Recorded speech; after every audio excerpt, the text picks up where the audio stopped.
If Limerick was built as a smaller city, we could have got around this So we are in an area again associated with the liberator Daniel O'Connell. It was just incredible to think that he would go along and pursue a career and qualify as a barrister despite the English restrictions. He was going to fight one way and not the other. And he was going to get things right, and that's the way it worked in the end. And he did work down here from time to time, so we have walked quite a bit in his footsteps today. Right? How long did it take to go to Dublin? 4 days. Yeah. Anyway, what was the new courthouse was opened in 1815. That was the city one. The one up here, which was built in 1636, and ended as a courthouse in 1711, was the county courthouse. And Daniel O'Connell,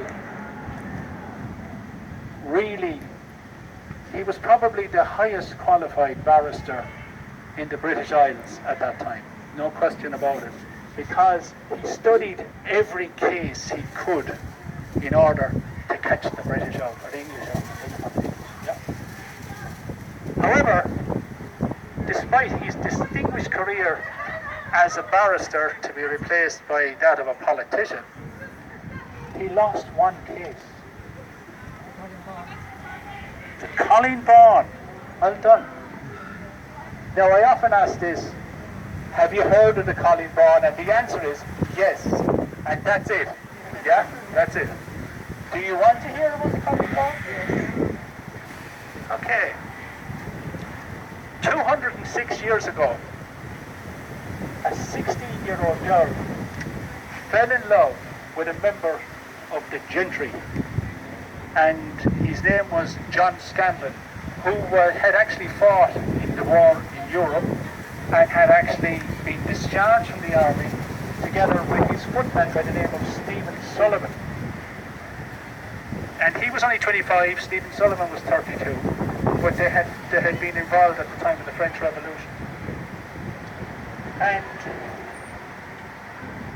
a girl by the name of Ellen Hanley was born in the year 1803, or I should say approximately so, because not all births were properly registered. And when she was 16, or when she was approaching 16 I should say, she met John Scanlan. That was his name, and he came from a rundown background. The estate was run down in a place called Ballykehan near Croom, and he happened to meet with this very attractive young girl, and her name was Ellen Hanley, often called Eileen Hanley, and sometimes called Eileen Hanley. And she actually lived with her uncle John Conroy, who was a rope maker or a shoe maker. There's a lot of differences as to what his profession was. But her mother died, and her father remarried, and he went to live with his new wife in Knockfielding. And as a result, Ellen was given over to John Conroy to rear her. But a dowry was provided for her, even at that stage, a dowry of £100, considering that these were poor people. So John Scanlan met up with her. Now there's various accounts as to where he met her. Some say he met her in a bar up in Irishtown. Others say he met her one day when he was out hunting with his footmen, and it started to rain, and they knocked on Connery's door where Ellen Hanley lived, and they asked for some shelter, and he managed to strike up a conversation with her. But over a short period of time, he started to date her, and then he fell madly in love with her. And he asked her to marry him, and she was totally infatuated with this. Wow. Her family found out about it. Her mother nearly went crazy. There was going to be no connection with commoners here. They were already grooming her son for another gentry member. But that was not to be. Scanlan saw his opportunity.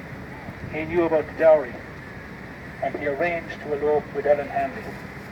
This was 1819. It was early in July. he arranged for either an excommunicated priest or his footman, Stephen Sullivan, to dress up as a priest and perform the ceremony together.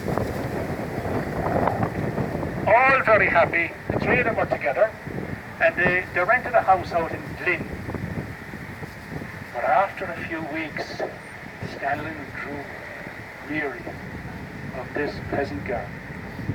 Very pretty girl. She was not known as the Colleen Bawn in 1819. And he got so depressed about his situation that he told his footman to take her out onto the Shannon and kill her. Footman didn't want to do it. So then he took her out, and when they were out in the centre of the Shannon River, he took out a musket, and he was just about to beat her head in when she looked up at him and smiled, and he changed his mind. So he sailed back over to Glynn, and Scanlan found out about it, and he was furious. Opened a bottle of whiskey, gave it to Sullivan, made him drunk, and ordered him back out onto the river. When Sullivan was halfway out onto the river with the Colleen, he did a dirty deed. He beat her to a pulp. Her body would later be described as being in a putrid state. What he did when he killed her was he had a rock in the boat, and he used a rope to tie the knot to the body, and he dumped it into the river.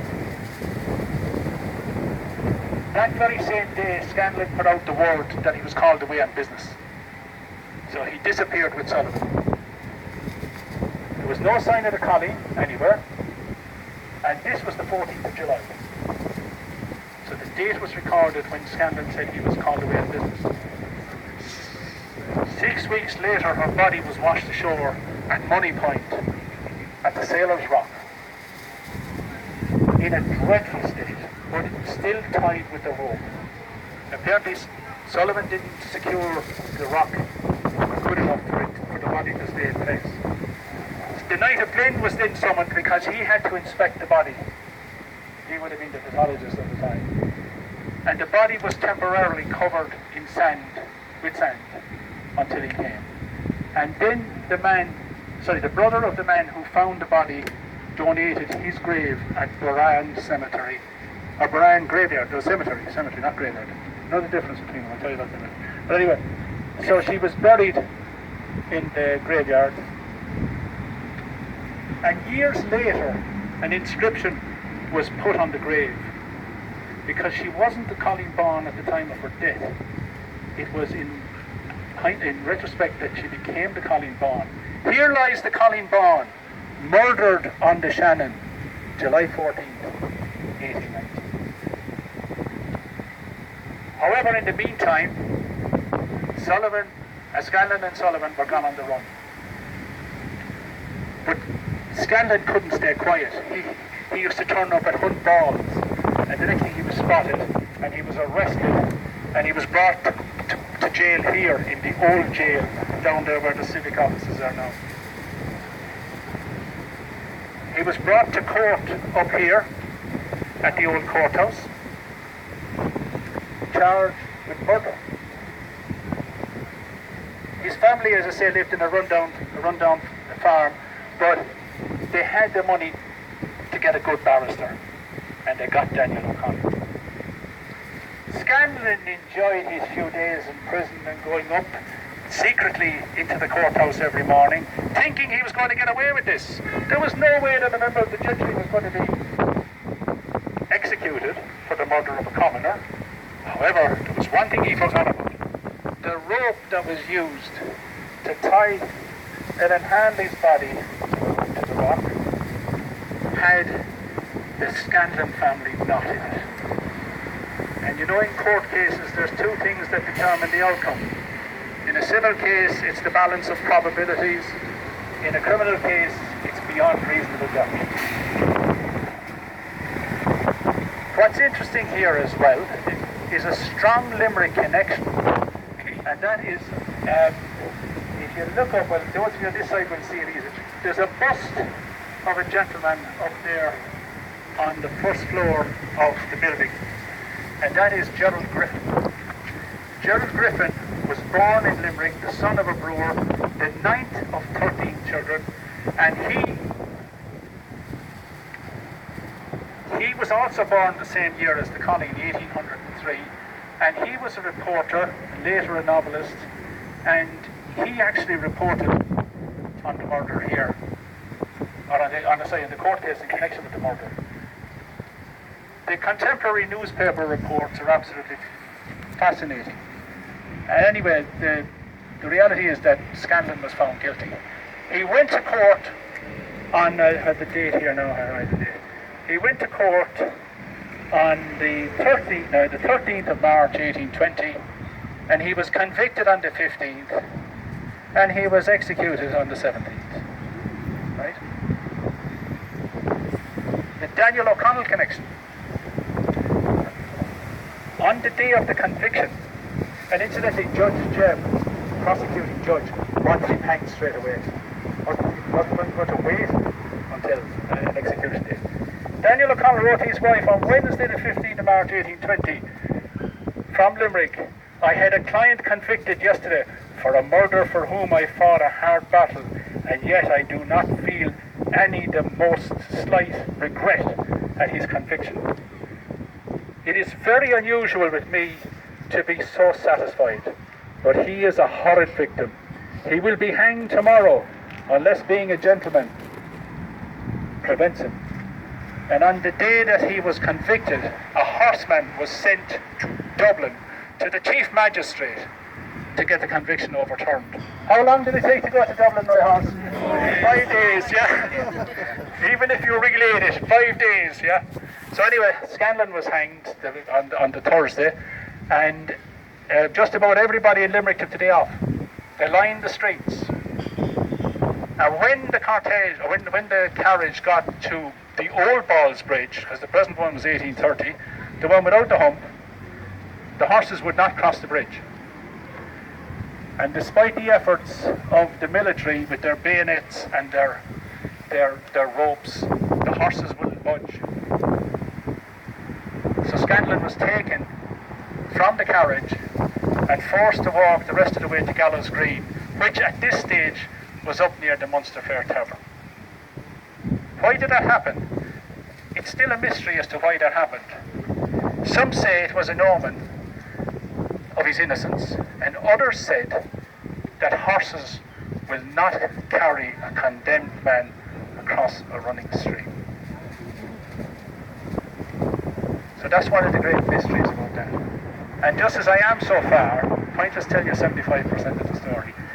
Gerald Griffin wrote a novel based on the crime called The Collegians, which inspired a play by Dion Boucicault in Dublin called The Colleen Bawn, which inspired Justin Benedict to write the opera The Livy of Killarney, which effectively put Killarney on the tourist map.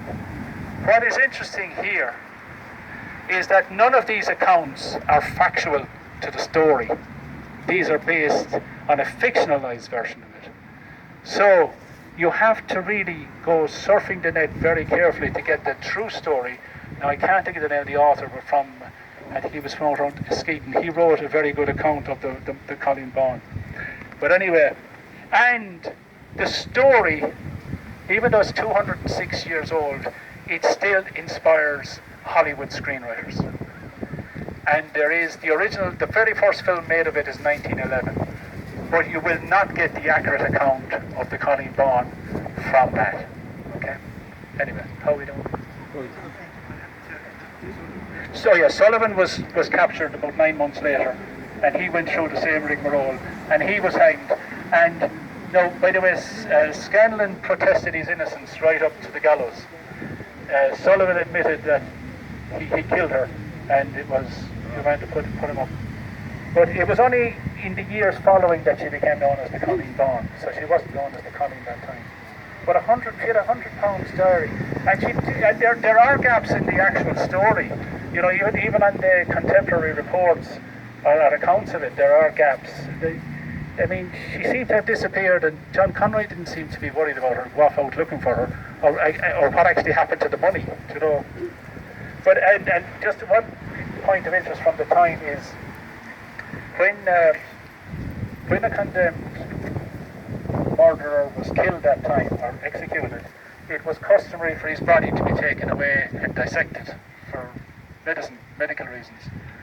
They say that his family managed to secretly secure the body that night and bury him during the night in the old graveyard in Cracora. If you believe any of that, you'll believe anything. Yeah.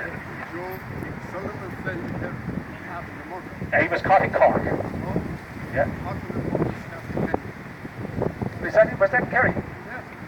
All right. I thought it was Cork. He had committed married together outside Castlana, and he was known for crimes in Kerry, and he was the pub one day, and somebody spotted him and said, "That's the fella," and he was arrested. You want to hear Pat? No, after the murder, Sullivan fled to Kerry, and he settled outside Castlana, which is my home place, and he married a local girl, a quick marriage. And Scotlandale is 5 miles from Castlana, and he was drinking in the pub one day when a local criminal recognised him as being the criminal who had done crimes in Kerry before. And he was arrested on the spot and brought back here.